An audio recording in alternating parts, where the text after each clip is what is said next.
Hello everyone and welcome back to Torchlight 2. As promised, I have switched to an Ember Mage, but I have actually found an old save game of pretty much my strongest character, which happened to be an Ember Mage. So let's go through it, I guess. It's a level 100 Ember Mage, max fame, I believe. I don't believe if you get any higher you get additional skill points. This is Demigod, I believe, is the maximum. Very nice stats. This character is almost at the point where I'd say it's finished. Technically there's little things I could be doing still, but frankly it would be tedious to squeeze out the final little bits of stats and such out of her. So it's a sort of Frost Mage build, but also speccing various skills from different skill lines. Main damage skill is Frost Wave though. There's also Blazing Pillar, which, yeah, it's, guess I might as well show you. It's this. These pillars of light, flame actually search out targets. It's nice to use while running away because I sort of don't need to target anything. I can just kind of run, quickly cast it and keep running.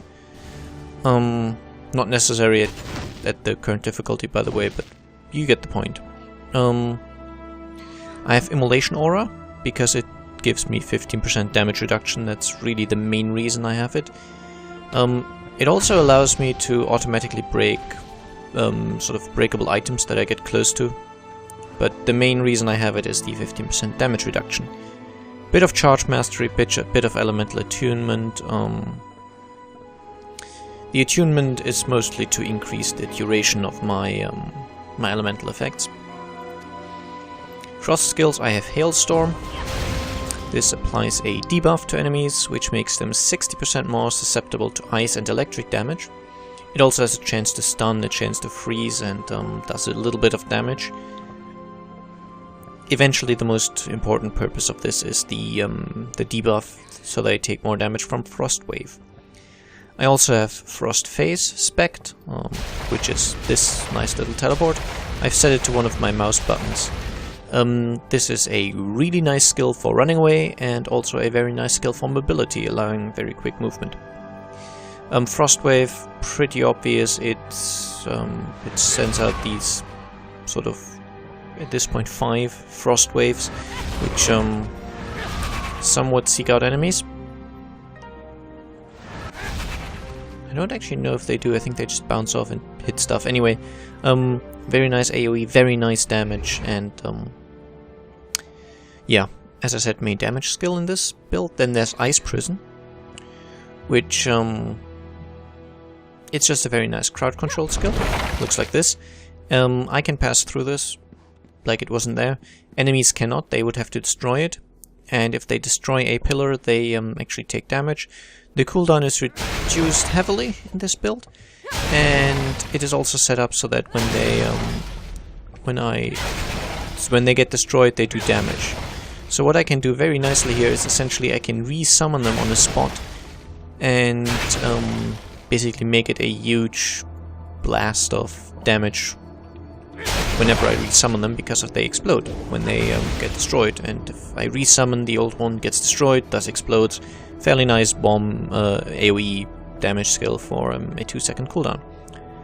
Frozen Fate gives me a chance that when I kill an enemy, additional enemies in the area might be frozen, which is pretty cool. But speccing this to 1 is enough. I kill enemies so fast that I don't really need more points. And Ice Brand, when I hit a frozen enemy I do additional ice damage, just because I have so many ice skills that all have most of which have a chance to freeze. These two, and these also because they do ice damage. So any ice damage can freeze the enemy. It just synergizes very nicely and gives me a nice damage boost. Lightning skills, storm skills, I have Death's Bounty. This is sort of my replacement for any healing and such things. it has an area of effect, and any enemy that's affected by it will have a debuff on it. And if I kill an enemy with that debuff on it, I get healed and I get some mana back as well. As you can see, each soul bolt that is released from the target gives me 500 health and 17.6 mana recovery. And I release 6 soul bolts per enemy that I hit, so pretty nice.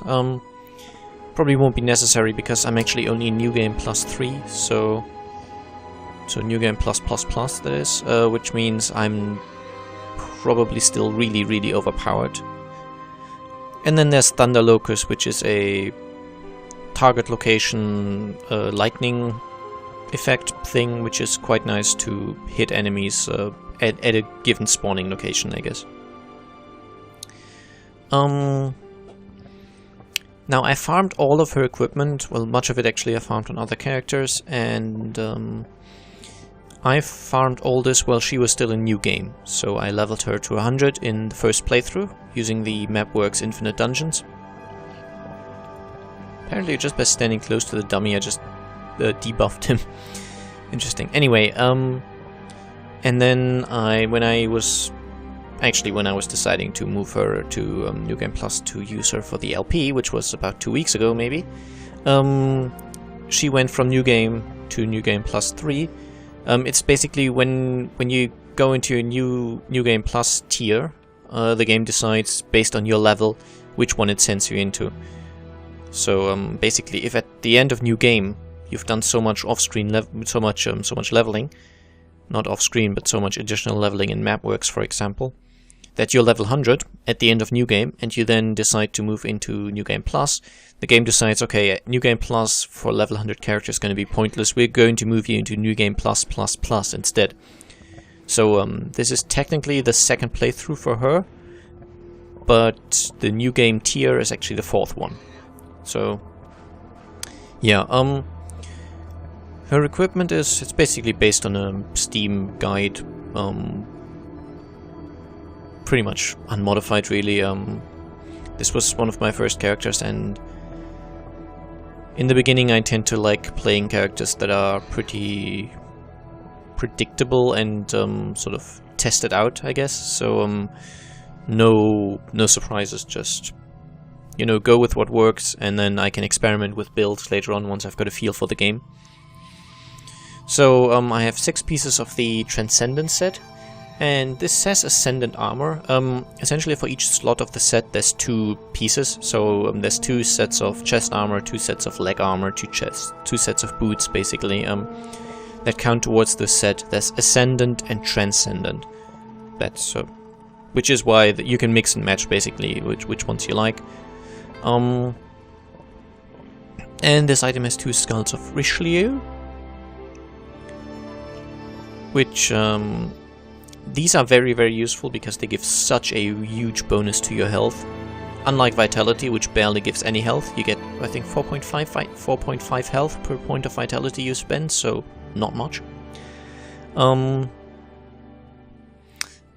But the skulls give you so much that they are one of the prime choices for socketing items. And it's enchanted with strength and focus, and some health recovery. Now, 3 enchantments on each item that I'm having are stat-related enchantments, so giving plus strength, plus focus, plus dexterity, or plus vitality, which is because these are basically the strongest enchantments in terms of your damage output that you can get.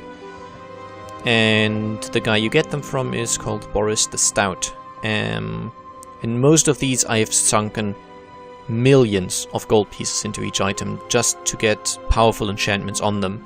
A lot of them have 3 powerful enchantments combined on a single item. And then for the 4th enchantment, because Boris can only do 3, for the 4th one I had to go to the Grand Master, which I believe he is the only one who can do 4 enchantments. But basically I used the Grand Master to then add another enchantment, and I took whatever I got. For the Boris enchantments I kept disenchanting until I got a really good set of stats.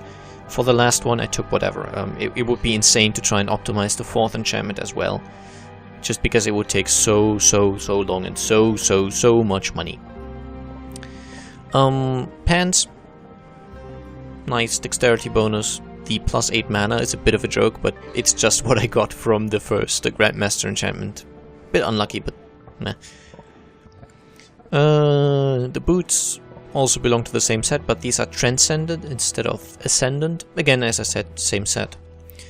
And I got +25 physical armor as my final enchantment. Not really that great, but what can you do? And it's not worth trying to get the entire set. The next 3 bonuses, 7, 8 and 9 pieces, only give chances to freeze, shock and burn, and they're not particularly useful. So I would need 4 more pieces to get the final reasonably useful bonus of +20% to all damage, and there's just better options, so there's no point trying to go for this complete set. The helmet, for example, is actually from a different set, it's a Spellweaver helm. I'm not entirely certain I really like this so much. Firstly, it's really low level, as you can see it's level 36. Top right of the page.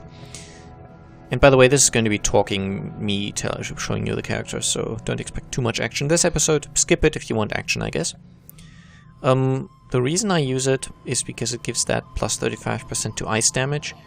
I somewhat believe using a higher level helmet would probably be better, because I can't even socket good gems into this. All it takes is low level gems, because the really good gems only go into really good items, basically. Which makes it a little useless. I'm not certain if the 35% to ice damage really justify using it. Because the bonus is sort of, it's just additive, and it's added to the focus bonus. So if instead I had an item that gave me 70 more points of focus, I would compensate that 35% to ice damage easily. This is what was recommended at the time to use, and it actually took a while to farm this helmet, to find it. But I'm not convinced it's actually the best, so that's one of the reasons I'm saying it's not yet a perfect build character. And all of these enchantments I could probably squeeze maybe 10 more points per item out of them, but again, that would take millions and millions more gold pieces. And I farmed, I think I had a total of about 150 million gold, and I'm down to 67 million, so I currently couldn't afford trying to really max out this character. The necklace is also from the Transcendent set, because of the cast speed bonus really, and because of its high level it also gets some nice enchantments. The Grandmaster enchantment is complete junk, 2% to poison damage is not very good, but that's what I got, that's what I'm going with. Again, this I use because of the cast speed. I have 2 Antikyther rings, something. I'm going to call them Antikyther rings. 2 completely identical ones except for the enchantments. I think this one here has two powerful focus enchantments and a normal dexterity, and then it also gives a bit of ice damage. Not much, but again, I went with what I got. And the other one, I believe that's got 3 maxed enchantments. 1 focus, 1 dexterity, 1 vitality, and the Grandmaster just gave me some more vitality. Nah, they're kind of good rings. And there's another one that I sort of contemplated using, which should be in here. There, I might have wanted to use these Emberweave rings. 2 of them would have given me 10% bonus to ice damage and some mana recovery, some missile reflect. I don't know. I somewhat preferred the Antikyther rings, especially because they're higher level, and so they would have been able to... They are able to take better enchantments. Ascendant Mantle. Some crit chance is nice to have. I got a bunch of focus enchantments on this, which is really cool, and some dexterity from the Grandmaster. A bunch of focus on the Transcendent Sash as well, also giving a nice bonus to focus by itself. And finally, Gauntlets of Workings. 65 bonus focus is pretty nice, and also giving some mana regeneration when I'm surrounded by enemies. It's quite good. I don't really think I need the mana regen at this point, but still, nice to have. For shield, I'm using the center wing because of its 15% cast speed bonus. Only 70% chance, no actually, 23% chance to block. There's 6%, then another 15 and another 2, and these are additive. Almost all bonuses in the game are. Sadly, it's only level 58, so again it can't take really powerful enchantments, but it can take the Skulls of Limoane, which are actually a must-have in pretty much any endgame build. You want to have 75% damage reduction, and the skulls are the best way to get it. Farming those is a nightmare. It's one of the reasons she spent so long in New Game, because I wanted those skulls. And finally, my wand is a Netherrealm wand, giving me a total of plus 40% crit chance, and also reasonably well enchanted. Now, I think that's about it. Oh yeah, for spells, I'm running blocking 6. I intend to eventually move her to elite difficulty. She's currently on veteran, but there's ways to change difficulty, which I don't consider that cheating.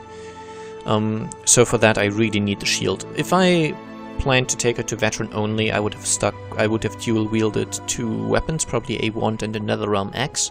The axe just has better base stats for this build, and that would have allowed me to socket much more critical hit damage, because my critical hit damage is actually fairly low. Critical hit damage bonus is only plus 230. That could go up all the way to 500. And I also only have 60% all damage reduction by myself, but if I have the emulation aura active, it moves to 75%, which is the cap. Then I have Dervish. I rarely, if ever, use it, but it's a really nice burst spell for increasing your attributes even more for a short duration. Then there's Concentration, which gives me mana recovery. Ideally, I should probably spec for Dervish 4, 5, and 6, so that I can always have at least a weak version of Dervish active. They all last 20 seconds, I believe. They just give lower bonuses. But since I barely use Dervish at all, I decided to only keep the highest tier in case I ever wanted for a boss fight, and for the rest I just went with some Treasure Hunter and Concentration. I also still have Barter and Elemental Protection, but really I don't think these are going to be used ever. And my pet has been completely neglected. I didn't do any fishing, essentially, so he's still stuck with the stuff I have found at level 3 or 4. I never ever... Well, during the normal leveling, I just really don't check pet stuff that much, because eventually, through my usual playstyle, I would get the epic and legendaries, the unique pet items from fishing. But I didn't do any fishing. I wanted to move this character quickly to Mapworks, and then in Mapworks I just wanted to farm the items I needed, so I didn't do any fishing. Which means he's stuck with like really low level stuff. And the green items that dropped while playing, I just put them into his inventory and eventually sold them, so I never checked if there was anything better among them, which I'm sure there was. Anyway, I have almost spent the entire episode talking, so let's at least see the cutscene for Act 3.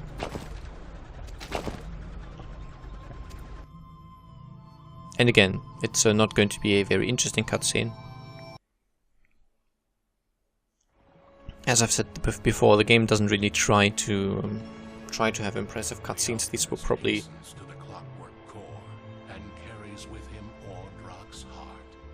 It blazes with the power of the Guardians, enough to destroy the core itself. Should he succeed, the devastation will be unimaginable.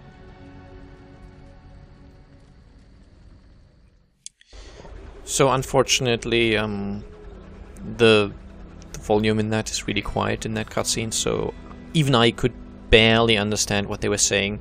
But the point is, the Alchemist, our main enemy in this, he still has the Heart of Ordrak. It's charged up with the power of a lot of the Guardians. So essentially, he is trying to do something nasty with that. I believe destroy all the Ember in the world. Yeah. So we're now in Act 3. I believe I will use this character for Act 3 and Act 4 as well. That way you don't get to see my engineer, but hey, I guess just roll with it, and let's see how overpowered this character is. The recommended level for this is 114, because I'm in New Game Plus 3. It's not actually possible to get beyond level 100, so I am maxed out. Now, a point of, I guess, explanation. Usually the thing I do is, because it's the fastest movement, I would do this all the time. I will not be doing it on screen though, because I think that would be really... I think it's confusing to watch me doing this all the time, so... if all things went according to my usual playstyle, that's what I'd do, but they don't. So I am aware that that would probably be the fastest way to move, and also the safest, because I don't spend much time in the vicinity of enemies. I spend most of the time in the vicinity of nothing. But nah, I think it would be bad to watch, so that's my motivation. And sadly, even in New Game Plus 3, I'm still one-hitting a lot of enemies with the Hailstorm, which technically that's only my pre-fight preparation to apply the debuff, which makes the enemies take more damage. Unfortunately, can't be helped. Pet, why don't you get that gold? Thank you. And let's enter the Fungal Caves, where we have a side quest to do, the Finding the Blue Bellatus. And unless I forgot one, I should also still have 3 robot parts. Yes, I do.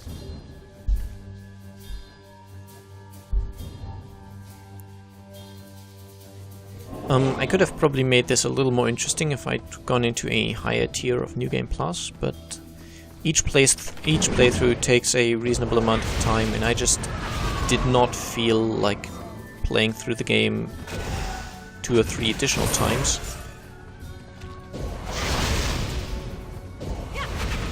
So yeah, I'm afraid it might not be as interesting as it could be, but at least it's going to be fast and without fail. And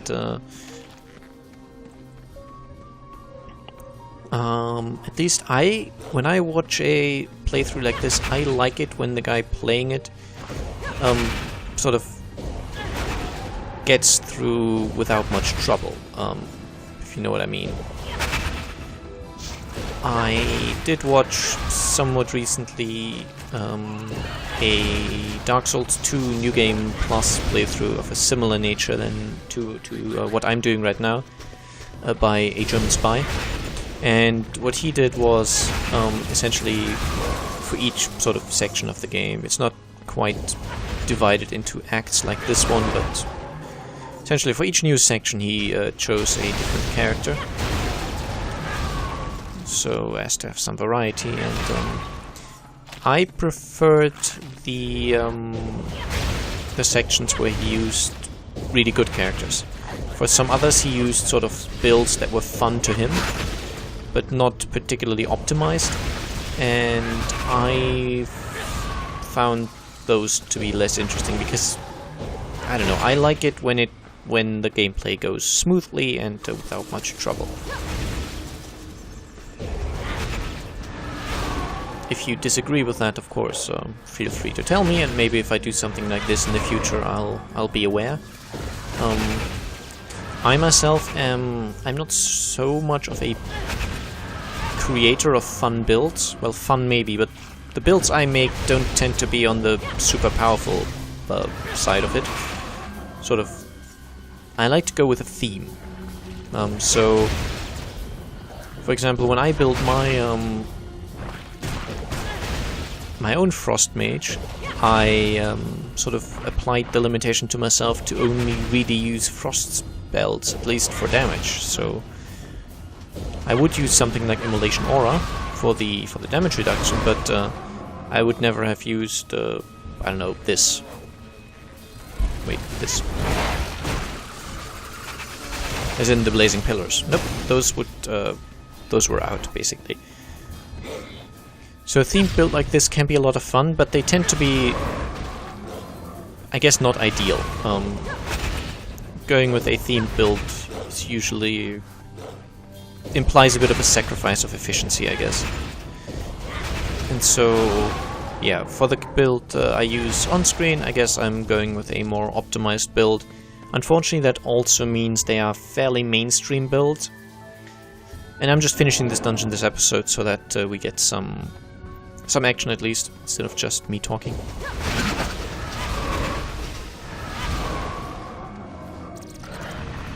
But of course, the reason certain builds are mainstream is because they are quite good.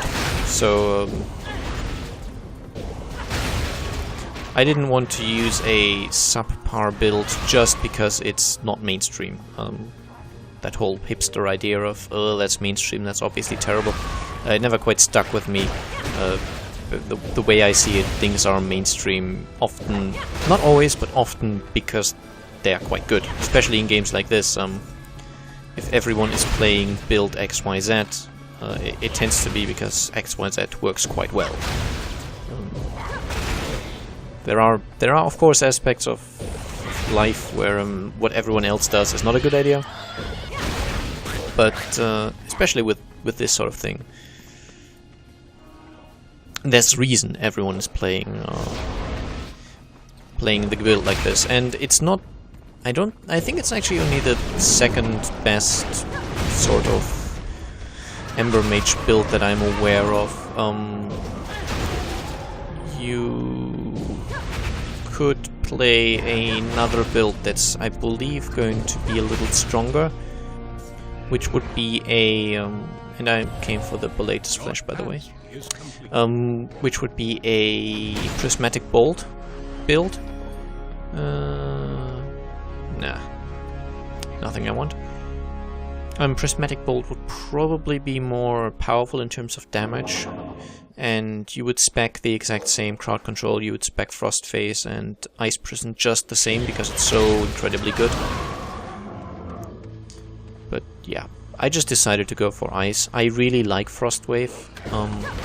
So my first Ember Mage, I may have said this was ended up being a Frost Mage, but as I said, with my own restrictions, so not optimized. Anyway, I hope that was enough explanation of my build, and so I guess I'll make a cut here, and I'll see you again next time.